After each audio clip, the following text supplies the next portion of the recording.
Got to turn. I'm all confused because it's like light outside here. I'm an hour and a half earlier than I usually am. But we're going to work, and it's a new sign up, and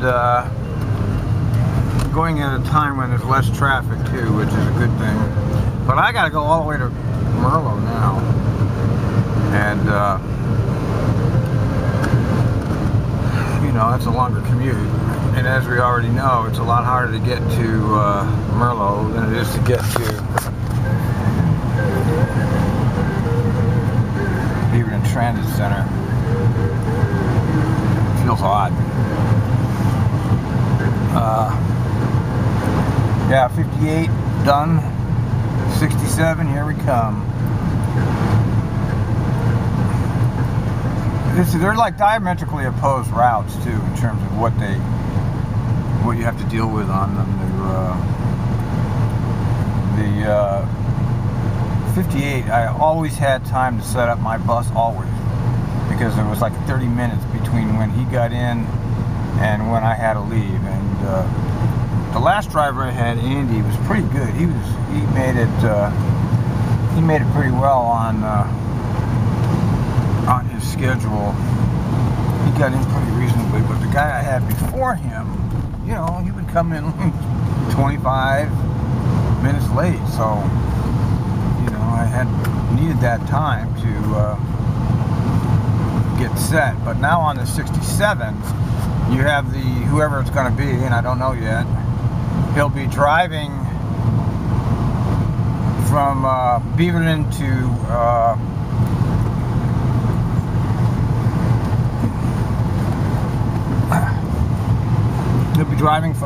over to Rock Creek campus, and I'll get a 2-minute layover, and that's it. See, this like intersection, I just hate this intersection.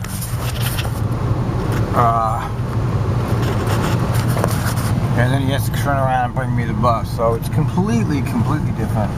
And then I have to jump in the seat and go. And I'm gonna bring this up to the board of directors. I'm gonna bring that up.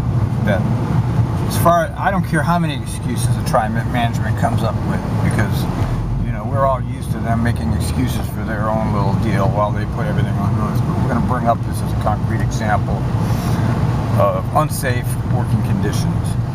And I'm also going to embed, I'm going to give them a written statement as well as read it. This time I'm going to change my technique a little bit here. Hey, it's 58. It's Steve. That was Steve Lamson. That was Steve. How about that?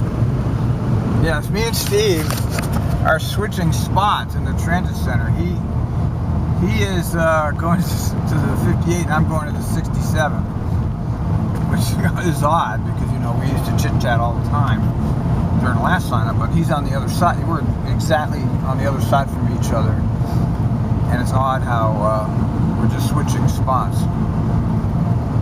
And I'm going to miss that 58 a lot. It was really some very incredibly nice people on that run. But everybody knows that the 67, that's my signature route. You know, that's the route that made me famous, if there is such a thing. So as we head up the road when it's still light out, which is a treat. You know, if I had been smart and using my head, which I wasn't, I never seem to remember this, you know. 15 years here. I've almost completed 15 years. In May it will be 15 total years, and I'll be in my 16th year after that. I still don't remember to sign earlier during the winter time. I mean, why can't I remember that? I mean, why do I keep forgetting to sign? I need to have. It's much smarter to work when it's light out in the winter. I never remember. I probably won't be here next year for that. But, you know, I'm a night person by sign. I'd rather be working at night. So when the sign up comes and there's something decent at night, I always seem to forget that I want to work early because the weather conditions are so bad. When it's raining and pouring and dark, it's so much harder to drive. And I never remember. Of course, it would just completely destabilize my entire life to do that, but I mean, it would make it easier for me to survive out on the road because I get some pretty bad headaches. You know, that 58 gave me some, because you know when I'm coming down this highway here and I'm stuck in traffic or whatever, all of the lights in the rain are reflecting off the highway. So you're not only getting the headlights, you're getting the reflection of the headlights. And after a time, that just makes me nuts. You know, I just end up getting a headache. It's just me, I guess. She's texting and driving right there. You know, all your little laws about it ain't gonna help because I see it. I'd say like half of the drivers are doing it. He's not doing it. Half of the drivers on the road are texting and driving or talking on the cell and driving. It's impossible to enforce the law. Now let's talk about a little accident. Well, it's not a little accident, it's a big accident up in Montreal in their transit district. And this is a French culture. This is a different culture than English-speaking people. Ow! I actually need my sunglasses. Where are they? I don't know where they are. Apparently, I don't have any. Oh well. They've had several fatalities up in Montreal Transit. It's funny how they make the point that transit bus accidents are no more common than auto accidents, which is exactly the right. Actually, they're less common if you look at the miles on the road. But you see, they're not getting all hysterical about it like this culture does, like Portland and Ottawa and other places are doing. They're more understanding that this is the nature of mechanized, motorized transport. Okay, there's going to be these fatalities. There's no way to stop it. And the recent fatality in Vancouver is more evidence of that. I mean, there's nothing you can do. McFarland's safety program is a bunch of crap, which is what I'm going to say to the board. Just because he says it's great doesn't mean it's great. I mean, you know, they got to get another point of view than his. Okay, I'm tired of listening to him because he doesn't know what he's talking about. He doesn't know anything about us. You know, McFarland has no idea what's going on here. Okay, his little safety classes are just show, and I'm not sure why they're so obsessed with it. My personal feeling is TriMet had abused. You know, we had one serious accident in 42 years, and all of a sudden the culture was condemned. And what I think it was is McFarland seized on the opportunity to try to abuse us. I'm not sure. I still haven't figured out what exactly they get out of this, but there seems to be a coordinated effort across North America, and I can speak as somebody who is somewhat of an expert in transit news around the country, not just here, but around the country, because I do follow that. I follow the news. I do read the headlines every day. I get a whole bunch of alerts, and I scan them every day for stories, and a lot of them get posted on Ranting's blog, and a whole bunch, all of them get posted on the Bus Emergency International News blog and Bus Emergency at Yahoo. So there seems like there's all these similarities in various transit systems to demean the transit operator, and Portland is a very clear example of that. You know, we've seen these examples of TriMet management just throwing the drivers right under the bus and saying, well, we told him not to do that, and he did it anyway, and we're now investigating, and we're going to take action possible against this particular person.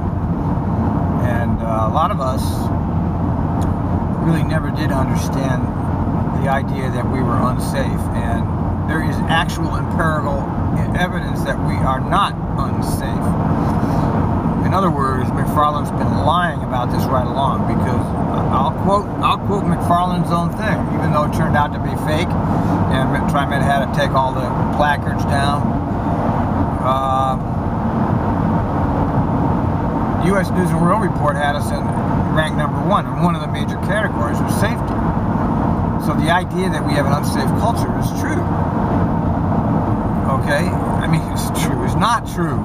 The idea that we have an unsafe culture is bullshit. It was never true. There's drivers that are not good drivers. That's true. Okay? There are drivers that probably shouldn't be here. That's true. But why are they here? Because the management brought them here.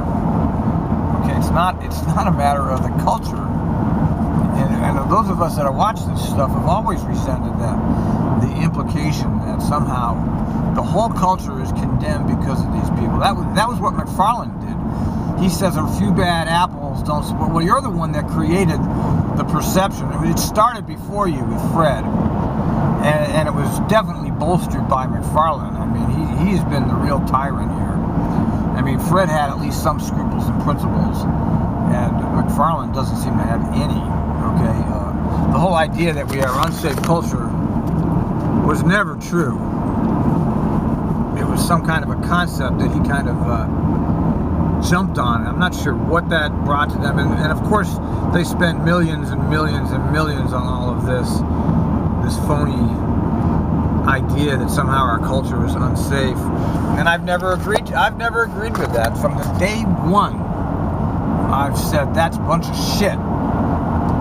You know, if you look at the other transit districts and you compare us, we are as good or better. There is nothing out of the ordinary with the transit operators from TriMet Transit District. That is all a creation of the management. I'm not sure what they get out of it. A lot of people say it's all about breaking the union.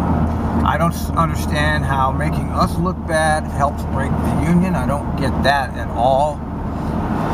But apparently it does. I'm not sure. I have not figured out why abusing your while you're abusing your staff has any benefit for the management. I don't get it. Anyway, we'll be going to the board, and we're gonna present to the board an alternative point of view about the way things are going here, because a lot of us are not happy with the way things are going here. The union, you know, I don't know where they are. They're doing grievances and all that, but they're not. We need a public relation. Operators need their own public relations. There's the 89 with our hero, Steve Morgan. He's been on that forever.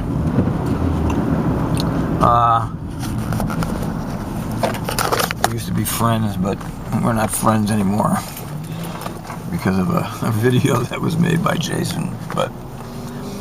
And it was actually a very good video. It made him look good. Is that John? No, it's not John. It looks like John. I thought it was John St. Clair, but it's not. Where are we? Okay, that's enough for now.